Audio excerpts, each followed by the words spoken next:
नमस्कार साଙ୍ଗमाने welcome to my channel Snigdha's education 9 मो स्निग्धा आज आम पढ़ा लेक्चर नंबर 20 आम जो मध्ययुगीय भारतर इतिहास सीरीज चलता विजयनगर किंगडम विषय और विजयनगर किंगडम आम पढ़ी सारी एडमिनिस्ट्रेटिव सिस्टम केमती थिला during that Vijayanagar period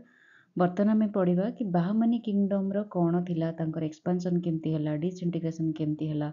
बाहमनी kingdom सबुठ important सुल्तान माने किए थे बाहमनी देख विजयनगर किंगडम गोटे हिंदू किंगडम थिला सेठी जहाँ भी राजा रजोड़ा माने थिले से सब हिंदू रिलीजन को फॉलो करुले किंतु बाहमनी किंगडम जो आसिले से माने ऑलमोस्ट मुस्लिम रिलीजियस लोक माने थिले ठीक अच्छे। तो आज आम से विषय पढ़ा कि एक्सपांशन केमती हला और तांकर डिसइंटीग्रेशन केमती हला। तो चलो स्टार्ट करिबा। बाहमनी सुल्तानेट केमती फाउंडेशन कौन है देख ये मैप रे मु ऑलरेडी प्रोवाइड कर देजी एटा होची हमर विजयनगर किंगडम है तार ऊपर नॉर्थ विजयनगर किंगडम रो ऊपर पर्सन रे हमर आसीगला बाहमनी किंगडम है। Deccan region was a part of the provincial administration of the Delhi sultanate. तो दिल्ली सुल्तानेट जितेबाला रोते से टाइम रे डेक्कन मतलब दक्षिण भारतर जिते सब राष्ट्र गुड़ाक थिला से गुड़ाक गोटे प्रोविंशियल एडमिनिस्ट्रेशन अंडर रे थिला है। तो से गोटे स्टेबल एडमिनिस्ट्रेशन डेक्कन रे एस्टाब्लिश करबा पई कि मोहम्मद बिन तुगलक कौन करथिले ए आमिरन आई सदा जहाँ ना सादा अमीर भी कह जाए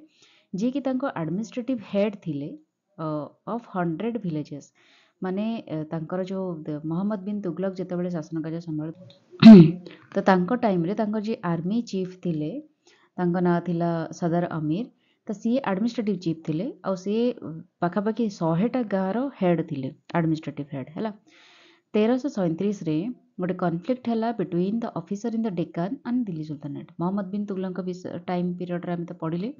तो कौन होता से टाइम रे तो से डेक्कन एरिया सहित डेक्कन जो सब ऑफिसर माने रोते एडमिनिस्ट्रेटिव ऑफिसर माने सहित दिल्ली सुल्तान मानकर दिल्ली सुल्तानेट जी थे टाइम रे गोटे कनफ्लिक्ट है जो गोटे आसिलरेट हो गला establishment of an independent state. तो से कनफ्लिक्टर आउटपुट कौन है कि जो सब स्टेट माने रहिले से माने डिसाइड कले आमे इंडिपेंडेंट हो आमे दिल्ली सुल्तानेट आउ सुजनिटी अंडर आमे रहिबुनी है। तेणु 1347 रे गुलबर्ग रे कर्नाटक गुलबर्ग रे से माने निजर कैपिटल एस्टाब्लिश कले करिकी निजर गोटे इंडिपेंडेंट स्टेट बोली निजको घोषणा कले है। आर फाउंडर थिले हासन गांगू। तो आमे पढ़ी थे बाहमनी किंगडम विषय बहुत अल्प पढ़ी प्रीवियस वीडियो रे किंतु बर्तमान जोटा पढ़ा बहुत डिटेल्स रे पढ़ा है। तेणु मन देखिए सबकि शुणु गोटे स्टोरी भाया शुणु कौन कौन होता। तो आपको जी फाउंड कले जो जहाँ नेतृत्व में यह सब जिनस घटीगला जो चीफ थे ना था हासन गांगू तांको टाइटल करा जायतिला अलाउद्दीन हासन बाहमन शाह है। आज traced his decent from the mythical hero of Iran. तेणु सी निजको यहाँ क्लेम करुले कि ईरान रो जो माइथिकल हीरो अच्छा ईरान जो बड़ बड़ रूलर माने अच्छा मुझे वंशधर ना था बाहमन शाह है। जो माइथिकल हीरो थिले ईरान रो जी बहुत शक्तिशाली थिले टाइम रे जो तांकर डिसेंडेंट मतलब तांकर पूर्वज माने सक्सेसर हिसाब रे ये होचंती अलाउद्दीन हासन बाहमन शाह जी की निजको क्लेम कले क्या जना ना से कोर्ट आसते कौन करते क्या जना ना बट से निजको क्लेम कले। तो आउ तांको नारे से निजर जो इंडिपेंडेंट स्टेट घोषणा कले ताकू ना देले बाहमनी सुल्तानेट ठीक है। मोहम्मद बिन तुगलक परे आउ कोनोसी दिल्ली सुल्तानेट तरफ कोनोसी अटेम्प्ट हेलानी डेक्कन रीजन को कंट्रोल करबा पाएंगे। तो से कौन कले Bahmani sultanate without any checks annex the kingdom. तो बर्तमान बाहमनी किंगडम जिते सब एरिया गुड़ाक थिला पाखापाखि जो माने छोट छोट एरिया थिला जार एते सम्राट माने एते बहुत शक्तिशाली नथिले से माने ट्राए कले से सब एरिया गुड़ाक एक्सटेंशन करके ताकू कंसोलिडेट करबा पाएंगे। तो टोटल 14 सुल्तानेट रूल करथिले ओवर दिस किंगडम मतलब डेक्कन ने जिते सब किंगडम थिला सबु किंगडम रे लगभग 14टा सुल्तान माने मुस्लिम सम्राट माने रूल करुथिले तांको भितरु अलाउद्दीन बाहमनी शाह मोहम्मद शाह 1 आउ फिरोज शाह एमाने बहुत इंपोर्टेंट थिले हैला। Ahmad Wali Shah shifted the capital from Gulbarga to Bidar. तो माने जो कर्नाटक रो गुलबर्ग एरिया ये देखो कर्नाटक गुलबर्ग एरिया रे से माने जो कैपिटल स्थापन करथिले ना तो तापर जो आसिले अहमद शाह अहमद वाली शाह सी कौन कले कैपिटल गुलबर्ग रु नहीं गले बिदार को बिदार कोठी पाखापाखि एरिया को नहीं गले है एपर्यंत समस्त आसीगला माने बुझी पारले नेक्स्ट देखिबा तापरे कौन है धीरे धीरे से निजर गोटे किंगडम स्थापन कले तापरे गोटे शक्तिशाली हेले धीरे धीरे कन्सोलिडेट तापरे से कौन कले बिदार रु धीरे धीरे एक्सपांशन करने को ट्राए कले दक्षिण भारत जिते सब राष्ट्र थिला बाहमानी किंगडम रो पावर पीक हैला under the rule of Mohammad Shah 3 हैला तो ये कौन कला धीरे धीरे अरेबियन सी रु बे ऑफ बंगाल मतलब अरेबियन सी रहिला एपटे बे ऑफ बेंगल रहिला एपटे तो अरेबियन सी रु बे ऑफ बेंगल पर्यंत धीरे धीरे तांकर एक्सटेंशन हैला किंगडम हैला ऑन द वेस्ट वेस्ट माने कहा गले पश्चिम रो एक्सटेंड कले गोवा टू बॉम्बे हैला बॉम्बे माने मुंबई ऑन द ईस्ट एटी पश्चिम रो ए स्थान रु गोवा आ बॉम्बे रु ईस्ट रे Kakinada to mouth of the river Krishna Kakinada recently आमर जो वर्तमान गोटे बहुत बड़ा साइक्लोन आसिला आ तार माने लैंड कला लैंडफॉल कला काकीनाडा रे तेणु काकीनाडा विषय तो भावी पड़े कौटी अच्छी तो काकीनाडा रु माउथ ऑफ रिवर कृष्णा है कृष्णार जो डेल्टा तैयारी से पर्यंत माने पूरा एते बड़ एरिया से निज एक्सटेंशन मतलब एक्सपांशन करने the success of Mohammad Shah was due to the advice and service of his master Mohammad Gawan है तांकर जे मेंटर थिले जहाँ नेतृत्व में मोहम्मद शाह 3 बहुत पीक रे पहुंची थिले रूलर पीक रे पहुंची तो तांको नाम थिला मोहम्मद गवन है one of the important acquisition was the control over Dabhol an important port on the west coast तो से वेस्ट कोस्ट रे गोटे इम्पोर्टेंट थिला पोर्ट थिला बंदर थिला जार ना थिला दावल ताकू भी से धीरे धीरे निज अख्तियार को नहीं आसते ओके तापर देखिबा बाहमानी किंगडम एते बड़ जगह अख्तियार कला परे तांकर एडमिनिस्ट्रेटिव सिस्टम केमती थिला आमे विजयनगर किंगडम विषय बहुत भल से पढ़िले एबे देखिबा बाहमानी किंगडम बाहमान शाह टाइम रे under Bahman Shah and his son Mohammad Shah हैला एडमिनिस्ट्रेटिव सिस्टम तांकर अति सुंदर भाव रे ऑर्गेनाइज्ड होतला हैला किंगडम को डिवाइड करा जायतिला चारिटा एडमिनिस्ट्रेटिव यूनिट रे जहा को तरफ कुआ जाउतला और प्रोविंसेस कुआ जाउतला माने प्रत्येकटी किंगडम माने कौन सेंट्रल गवर्नमेंट तार जो सुजनिटी तार अंडर रे जेते सब रहिला साम्राज्य ताको प्रोविंस कहा जाए हैला तो आंको अंडर रे जो प्रोविंसेस थिला ताको डिवाइड करा जायतिला चारिटा एडमिनिस्ट्रेटिव यूनिट रे आ ताको कहा जाउतला से एडमिनिस्ट्रेटिव यूनिट को कहा जाउतला तरफ और प्रोविंसेस से प्रोविंसेस गुडा कौन थिला चारिटा प्रोविंस कौन थिला दौलताबाद गोटे प्रोविंस बिदार गोटे प्रोविंस बेरार गोटे प्रोविंस एंड गुलबर्ग गोटे प्रोविंस फास्ट आम पढ़िले कि गुलबर्ग रे कैपिटल थिला नेक्स्ट ताको शिफ्ट करा जायतिला बिदार को तेणु ये दुटा कैपिटल मन रहीगला प्रोविंस मन रहीगला नेक्स्ट दुटा होची दौलताबाद एंड बेरार ओके बहुत सिंपल मन रखिबा पई मोहम्मद वन कौन कले डिफिटेड द विजयनगर किंगडम से टाइम रे बाहमानी किंगडम जेहेतु रूलर्स देखो गोटे जिनस हिस्ट्री पढ़िला भितर मु गोटे जिनस जानली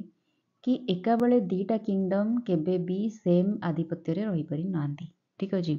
जदि गोटे बहुत आधिपत्य विस्तार करूची गोटे निहाती धीरे धीरे तार जो सम्राट थे रूलर थे कहीं ना कहीं से धीरे धीरे वीक होती तेणु जो बाहमानी किंगडम पीक स्टेज रे थिला से विजयनगर किंगडम रो शक्ति धीरे धीरे कमी थिला आ जो विजयनगर किंगडम रो शक्ति बहुत अधिका थिला से टाइम रे बाहमानी किंगडम रो शक्ति कम थिला तेणु एटा हिस्ट्री रो गोटे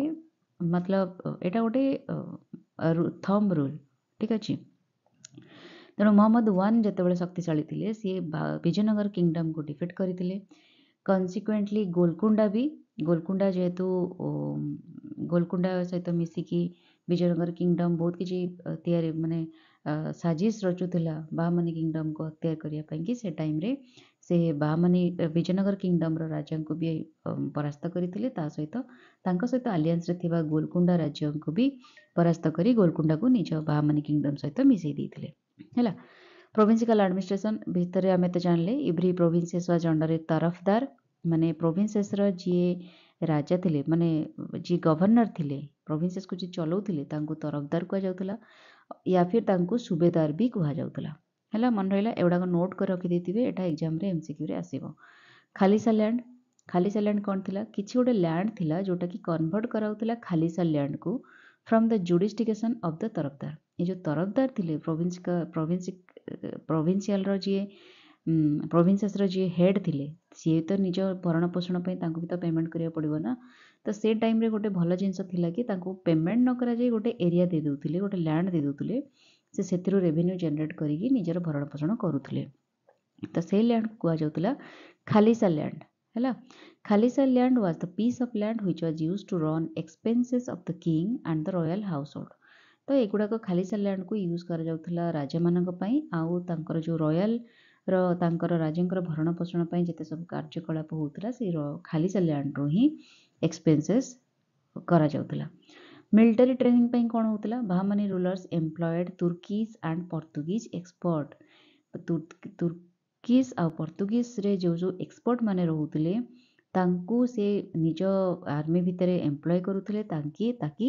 तांकर जो सोल्जर्स मानंकू से माने लाटेस्ट वेपनरी जो एडवांस्ड युद्धर रणनीति युद्धर कौशल या फिर युद्धर जहाँ सब सामग्री विषय से मानंकू टीचिंग दे परिवे हला नेक्स्ट आमे देखिबा फिरोज शाह बाहमानी ये सबुठु शक्तिशाली रूलर थिले हला बाहमानी किंगडम रो जे कि 1397 मसीह रु 1422 पर्यंत से रूल करिथिले the most remarkable figure in the Bahmani kingdom was Firoz Shah Bahmani हला सबुठु बहुत शक्तिशाली रूलर भितर आंको ना जना जाए तांको कुहा जाए well acquainted with the religious science मतलब तांकर जो मुस्लिम धर्मर जो थिला तांकर रिलीजियस साइंस जेमती कुरान हला जुरिस्प्रुडेंस ये सब जिनस जो है ता उपरे तांकर बहुत भल कमांड थिला मतलब बहुत अच्छा खासा नॉलेज थिला तांकर सी भी नेचुरल साइंस को बहुत भल पाउथिले जेमती कि बटानी ज्योमेट्री लॉजिक ये सब जिनस उपरे भी तांकर अगाध पंडित थिला से जने भल कैलीग्राफिस्ट भी तांको कुहा जाए पोएट भी भल भल पोएट भी से माने ये करिसेंती एंड बहुत गुडे कंपोस्ट करचंती तार डिफरेंट तरह कविता से ये करचंती मतलब कंपोज करिसेंती ठीक अछि Persian language Arabic language Turkish language Telugu Kannada Marathi ये सब लैंग्वेज रे भी तांकर अगाध पांडित्य थिला हला he had a large number of wifes तांकर बहुत गुडे स्त्री मध्ये थिले मतलब एते गुडे स्त्री थिले तांको भितरे जो स्त्री माने थिले से माने हिंदू रिलीजन रो भी स्त्री माने थिले हला तांको हारम रे from various countries and regions जे जोडे जाउतले जहाँ भी ए रीजन को परास्त करुथिले अख्तियार करुथिले तांकर रानी मानंकु से या फिर स्त्री लोक मानंकु से विवाह करिके आनुथिले तो से हिसाब रे तांकर बहुत गुडे स्त्री मध्य थिले ओके तांकर कल्चरल वर्जन देखिबा कल्चरल विजन कोन थिला फिरोज शाहंकर ठीक अछि He was determined to make Deccan the cultural center of India. तो सी कौन चाहूले कि तांको टाइम रे से चाहूले कि डेक्कन दक्षिण भारत को से गोटे कल्चरल सेंटर हिसाब रे बनै देबे हैला तो दिल्ली सुल्तानेट मानकर सुल्तानतर जो डिक्लाइन हैला जोटा कि तांको हेल्प कला many learned people migrated from Delhi to Deccan जेहेतु दिल्ली रो सुल्तानेट माने गला परे धीरे धीरे डेक्कन एरिया रे सब किछि फ्लोरिश होउतला तेनु लोक माने कोन कले तांकर जतिक सब सॉरी ज्ञानी गुणी भी सब व्यक्ति थिले जहाँ सब आर्टिसान थिले से माने धीरे धीरे डेक्कन आड़ को मूव कले शिफ्ट कले तो जोटा कि तांको हेल्प कला कि दिल्ली डेक्कन एरिया को गोटे कल्चरल सेंटर रे तांको जो विजन थिला सेटा बनेबारे बहुत हेल्प करथिला तापरे से जो लर्न जो ज्ञानी गुणी लोक माने थिले तापरे इराक ईरान रो भी जो लोक माने सब आसीथिले माइग्रेट करथिले इंडिया को सेमानको भी से काफी एनकरेज करुथिले कि सब रिलीजन को मिसेई कि गोटे कल्चरल हब बनेबा पई कि से तांकर काफी टाइम मतलब इवन मध्यरात्रि पर्यंत भी तांको से divines poets reciters of history and most learn and witty among his courtiers मतलब तांको कोर्ट रे तांको राज दरबार रे जेते सब भल भल रिलीजियस लोक माने थिले पोएट कवि माने थिले या फिर हिस्ट्री रो जो माने सब भल भल लोक थिले हिस्ट्री विषय अगाध पांडित्य थिला जो मानकर आ जो माने सब प्रकार नॉलेज गेन करिक रखुथिले सेमानकर गोटे ग्रुप बनेकी से इवन मध्यरात्रि पर्यंत भी सेमानक सहित बसिकी ए सब जिनस आलोचना करुथिले तो केते इंटरेस्ट थिला तांकर ए सब विषय रे तांकर he had read the old and new testaments and respected the tenets of all religions माने से गोटे मुस्लिम सोसाइटी रो कम्युनिटी रे तो लोक थिले किंतु ତାଙ୍କର ସବୁ ରିଲିଜନ୍ ପ୍ରତି ମାନେ ସେମ୍ ଭାବନା ଥିଲା, ସବୁ ରିଲିଜିୟସ୍ ଟଲରାଣ୍ଟ ଥିଲେ, ସବୁ ରିଲିଜନ୍କୁ ସେମ୍ ମନୋଭାବରେ ଦେଖୁଥିଲେ। ତାଙ୍କର ପୁରୁଣା ନୂଆ ଯାହା କିଛି ବି ସବୁ କନସେପ୍ଟ ଥିଲା, ଫିଲୋସଫି ଥିଲା, ତାକୁ ସେ ପଢ଼ିବା ପାଇଁ ବହୁତ ଭଲ ପାଉଥିଲେ। ଆକର୍ଡିଂ ଟୁ ଫେରିସ୍ତା, ତାଙ୍କ ଟାଇମ୍ରେ ଫେରିସ୍ତା ଜଣେ ଥିଲେ ଟ୍ରାଭେଲର। ସେ କୁହନ୍ତି ସେ ଜଣେ ଅର୍ଥୋଡକ୍ସ ମୁସଲିମ୍ ଥିଲେ। ହେଲା, ଅର୍ଥୋଡକ୍ସ ମୁସଲିମ୍ ମାନେ କଟ୍ଟରପନ୍ଥୀ ମୁସଲିମ୍, ଯେଉଁମାନେ କି ଓନ୍ଲି ମୁସଲିମ୍ ଧର୍ମକୁ ନିଜକୁ ନିଜ ଧର୍ମକୁ ସବୁ କିଛି ମାନନ୍ତି, ଅନ୍ୟ ଧର୍ମକୁ କିଛି ବିଲିଭ୍ କରନ୍ତିନି। କିନ୍ତୁ ଏସବୁ ଜିନିଷ ବି कहीं ना कहीं ये ଦର୍ଶାଏ କି ଅର୍ଥୋଡକ୍ସ ମୁସଲିମ୍ ତ ନୁହେଁ, କହିବାକୁ ଗଲେ ସେ ସବୁ ରିଲିଜନ୍କୁ ସମାନ ଦୃଷ୍ଟିରେ ଦେଖୁଥିଲେ। ତାଙ୍କର ଗୋଟେ ୱିକନେସ୍ ଥିଲା, he was drinking wine and listening to music. ହେଲା, ଗୀତକୁ ସେ ବହୁତ ଭଲ ପାଉଥିଲେ ଆଉ ମଦ ପିଇବା ପାଇଁ ତାଙ୍କୁ ବହୁତ ଭଲ ଲାଗୁଥିଲା। ଓକେ, ତାପରେ ଆମେ ଦେଖିବା ଫିରୋଜ ଶାହଙ୍କର ଆଡମିନିଷ୍ଟ୍ରେଟିଭ ରିଫର୍ମ କେମିତି ଥିଲା ଆଉ ସେଟା ତାଙ୍କ ଟାଇମ୍ରେ ଏକ୍ସପାନ୍ସନ୍ କେମିତି କରିଥିଲେ। ତାଙ୍କର ମୋଷ୍ଟ ରିମାର୍କେବଲ୍ ଷ୍ଟେପ୍ ମାନଙ୍କ ଭିତରେ ପ୍ରଥମ ଷ୍ଟେପ୍ ଥିଲା ହିନ୍ଦୁ ଇନକ୍ଲୁଜନ୍। ଆଉ ଅର୍ଥ କ'ଣ କି ତାଙ୍କର ଯେତେ ସବୁ ଆଡମିନିଷ୍ଟ୍ରେସନ୍ ଥିଲା, ମାନେ ଆଡମିନିଷ୍ଟ୍ରେସନ୍ ମାନେ କ'ଣ, ସିଭିଲ୍ ସର୍ଭିସ୍ ପ୍ରିପେୟାର କରୁଛ ମାନେ you obviously know what is administrative system. ମାନେ ଯେମିତି ଗଭର୍ନାନ୍ସ କରିବା, ଗଭର୍ନାନ୍ସରେ ହେଲ୍ପ କରିବା, ଡିଫରେଣ୍ଟ ଡିପାର୍ଟମେଣ୍ଟରେ ଅଫିସିଆଲ ଚାର୍ଜରେ ରହିବା, that is all administrative reform. Okay, ତ ଯାହା ବି ତାଙ୍କର ଆଡମିନିଷ୍ଟ୍ରେସନ୍ ଲାର୍ଜ ସ୍କେଲ୍ରେ ହେଉଥିଲା, ତାର ସେଥିରେ ହିନ୍ଦୁମାନଙ୍କୁ ସେ ଲାର୍ଜଲି ଇନକ୍ଲୁଡ୍ କରୁଥିଲେ। ଆମେ ଜାଣିଲେ ଫିରୋଜ ଶାହ ଜଣେ ମୁସଲିମ୍ ରିଲିଜିୟସ୍ର ଲୋକ, କେତେଜଣ ଟ୍ରାଭେଲରଙ୍କ ହିସାବରେ ସେ ଜଣେ ଅର୍ଥୋଡକ୍ସ ମୁସଲିମ୍, କିନ୍ତୁ ଆମେ ଯେତିକି ତାଙ୍କ ବିଷୟରେ ଜାଣିବାକୁ ପାଇଲେ ସେ ଏତେଟା ବି ଅର୍ଥୋଡକ୍ସ ନୁହନ୍ତି। ସେ ସବୁ ଜିନିଷର ଟଲରାନ୍ସ ଥିଲେ। ଅର୍ଥୋଡକ୍ସ ମାନେ କଟ୍ଟର ମୁସଲିମ୍ ସେମିତି ନଥିଲେ, ସେ ସବୁ ରିଲିଜନ୍ ପ୍ରତି ଟଲରାନ୍ସ ତାଙ୍କର ମନୋବୃତ୍ତି ଥିଲା, ସବୁ ରିଲିଜନ୍କୁ ସମ୍ମାନ ଦେଉଥିଲେ। Deccani Brahmans become dominate in the administration. ଡେକାନରେ ଯେଉଁ ବ୍ରାହ୍ମଣ ମାନେ ରହୁଥିଲେ ସେମାନେ ତାଙ୍କ ଆଡମିନିଷ୍ଟ୍ରେସନରେ ଡୋମିନାଣ୍ଟ ରୋଲ୍ ନିଭାଉଥିଲେ। ପର୍ଟିକୁଲାରଲି ରେଭିନ୍ୟୁ ଆଡମିନିଷ୍ଟ୍ରେସନରେ ବ୍ରାହ୍ମଣମାନଙ୍କୁ ଦକ୍ଷିଣ ଭାରତର ଯେଉଁ ବ୍ରାହ୍ମଣମାନେ ଥିଲେ ସେମାନେ ବହୁତ ଡୋମିନାଣ୍ଟ ରୋଲ୍ ନିଭାଉଥିଲେ। ସେକେଣ୍ଡ ଆସିଲା ସାଇଣ୍ଟିଫିକ୍ ଆଡଭାନ୍ସମେଣ୍ଟ। କ'ଣ ଥିଲା ତାଙ୍କ ଟାଇମ୍ରେ?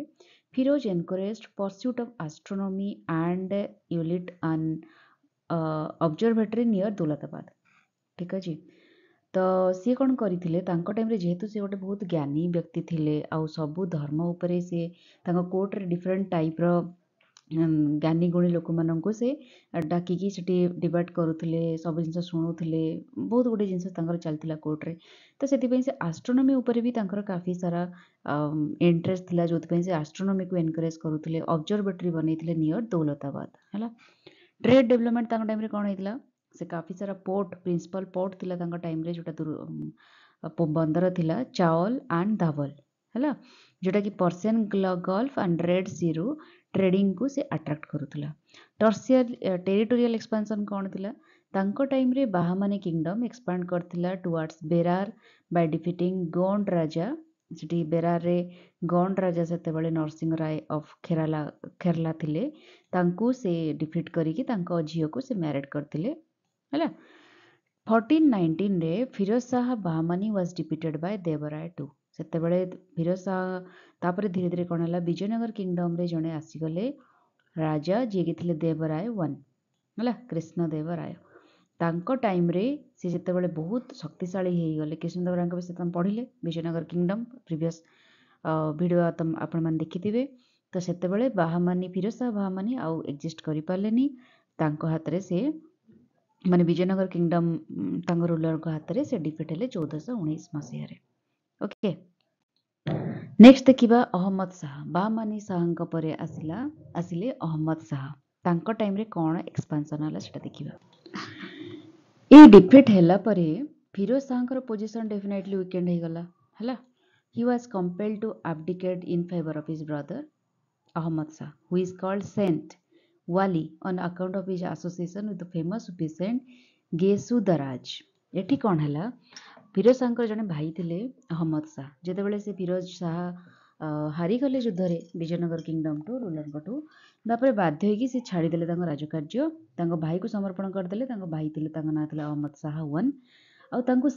ସନ୍ଥ ବି କୁହାଯାଉଥିଲା, କାରଣ ସେ ଜଣେ ଫେମସ୍ ସୁଫି ସେଣ୍ଟ ଥିଲେ ସେ ଟାଇମ୍ରେ, ଜେସୁଦାରାଜ।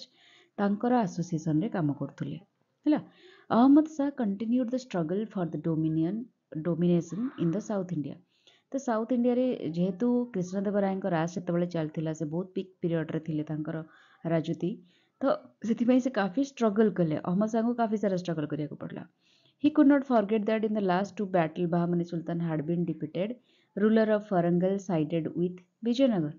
तो ସିଏ ଏଇ ଜିନିଷ ଗୁଡ଼ାକ ଭୁଲି ପାରିଲେନି ଯେହେତୁ ଲାଷ୍ଟ ଯେଉଁ ଦୁଇଟା ବ୍ୟାଟଲ୍ ରହିଲା ସେଥିରେ ବାହାମାନେ ସୁଲତାନ ଡେଫିନେଟଲି ହାରି ଯାଇଥିଲେ ଆଉ ୱାରାଙ୍ଗଲ ରୁଲର ବି ଗୋଟେ ଟାଇମ୍ରେ ବିଜୟନଗର କିଙ୍ଗଡମ୍କୁ ସାଇଡ଼୍କୁ ପଳେଇଥିଲା। ତ ଏସବୁ ଜିନିଷରେ ସେ କ'ଣ କଲେ ବହୁତ ମାନେ ଷ୍ଟ୍ରଗଲ୍ କରୁଥିଲେ।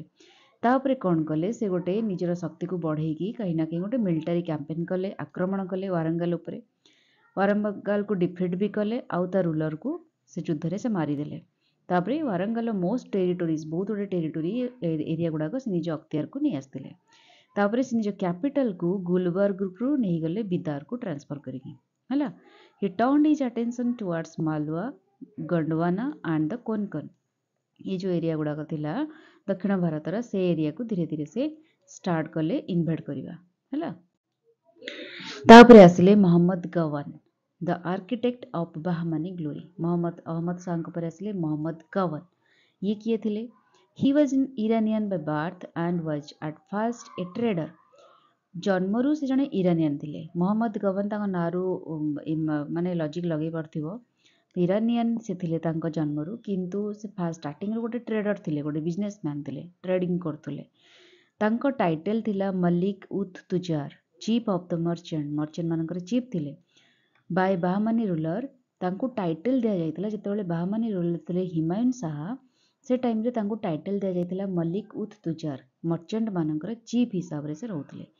धीरे धीरे से कौन कले से भी धीरे धीरे प्राइम मिनिस्टर बनीगले है सुल्तान जहाँ को पेशवा भी कह जाए। एंड तापर तांको टाइटल दिगला ख्वाजी आई जहान है। 20 इयर्स 20 वर्ष पर्यंत से स्टेट अफेयर डोमिनेट कले। मतलब आजिकल दुनिया कौन हो जो मैंने बड़ बड़ बिजनेसमैन हाथ में काफ़ी सारा पावर रोचे से मैंने बहुत किसी जिनस को निजे कंट्रोल रखिपार। सेम जिनस से भी थिला जितेबाला राज्य में सबकि ठीक ठाक चलता से टाइम से बहुत बड़ा ट्रेडर थे, बिजनेसमैन थे। तो जो कि स्टेट्र अफेयर रे स्टेट्र बहुत किसी जिनस डायरेक्ट डोमिनेशन रोला। बाहमानी किंगडम तांको टाइम रे पीक रे पहुंची under the guidance of Mohammad Gawan. Okay तापर से कौन कले डीप रेड कले जितेबाला धीरे धीरे से कौन कले विजयनगर किंगडम ऊपर गोटे रेड कले है up to Kanchi. Demonstrated the strength of Bahmani kingdom. Bahmani kingdom strength कौन हो पारे से कांची उपरे आक्रमण करके विजयनगर टेरिटोरीज उपरे रेड कले। तांकर मेजर मिलिटरी कंट्रीब्यूशन थिला overrunning the western coastal areas include Dabhol and Goa. जो एरिया रे पोर्ट वगैरह बना होता से एरिया गुड़ाक मेजर कोस्टल एरिया गुड़ाक से धीरे धीरे निज अक्तियार को नहीं आसिले। ता विजयनगर हाथ में जहाँ किसी भी थिला पोर्ट मान बंदर गुड़ा थिला धीरे धीरे से माने लॉस करिगले कारण जेहेतु बाहमानी किंगडम युद्ध रे हरौथिले विजयनगर किंगडम को। तापरे कौन हला जेतेबेले गोवा और धावल उपरे आसीगला कंट्रोल बाहमानी किंगडम रो तांकर एक्सपेंशन हवागु लागिला trade with Iran and Iraq. Okay political and strategic consideration and control over trade and commerce being more important cause of conflict. तो जेहेतु विजयनगर किंगडम ऑलरेडी धीरे धीरे सी भी गोटे बहुत ग्लोरियस किंगडम थिला आ Bahmani kingdom at the same time से माने भी बहुत ग्लोरी करुले धीरे धीरे इंप्रूव करुले। तो पॉलिटिकल एंड स्ट्रेटेजिक कंसिडरेशन जहाँ भी पॉलिटिकली सिचुएशन रोला स्ट्रेटेजिक एरिया गुड़ाक रोला आउ ट्रेड आ कॉमर्स रे बाहमानी किंगडम धीरे धीरे इंप्रेशन बढ़ुला। तो कहीं ना कहीं एटार गोटे कॉन्फ्लिक्ट रीजन बनीगला है। वेस्ट रे Malwa and Gujarat way drawn into the affairs of the Deccan. जेहेतु डेक्कन में धीरे धीरे ट्रेडिंग सिस्टम बहुत जबरदस्त होता मालवा एंड गुजरात भी कहीं ना कहीं दक्षिण ट्रेडिंग सिस्टम रे धीरे धीरे मुंड पुरेवा लगिले। ईस्ट रे भी Odisha was involved in the struggle with Bengal and cast covetous eyes on the commercially rich Coromandel coast. तो ओडिशार आउ तापरे पाखापाखि जो करमंडल कोस्ट दक्षिण रहा ये सब एरिया मानकर भी कहीं ना कहीं एगुड़ाक भी बहुत ट्रेडिंग सेंटर थिला। Its ruler made deep raids into South India after 1450।